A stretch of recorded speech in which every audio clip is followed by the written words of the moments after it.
উফ বাপরে বাপ, যা গরম পড়েছে এই গরমে যেন কিছুই আর ভাল লাগে না। তাই অনেক দিন ধরে এরকমই একটা দিনের অপেক্ষায় ছিলাম।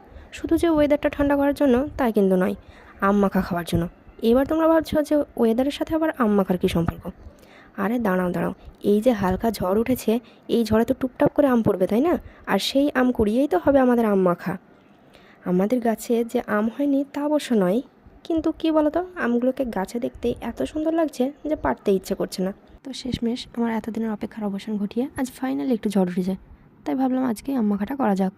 তো দেখো, এখানে আমি আম মাখা করার জন্য সমস্ত রকম উপকরণ নিয়ে চলে এসেছি। প্রথমে আমি আমটাকে ভালোভাবে ধুয়ে ছিলে পরিষ্কার করে নিয়েছি এবং তারপর এটাকে একটা গ্রেটারের সাহায্যে ভালোভাবে গ্রেড করে নিয়েছি। এরপর আমি একে একে এর মধ্যে নুন, লঙ্কার গুঁড়ো, সামান্য একটু জিরে গুঁড়ো ও সামান্য একটু চিনি, তার সাথে আর একটু কাসুন্দি দিয়ে ভালোভাবে মেখে নেব। তো ফাইনালি এখানে আমার আম মাখা কমপ্লিট। আম মাখা দেখে তো আমার জিভে অলরেডি জল চলে এসেছে। তাহলে আমরা আম মাখা খাই, আর তোমরা আমাদের চ্যানেলটাকে সাবস্ক্রাইব করে দাও। বাই।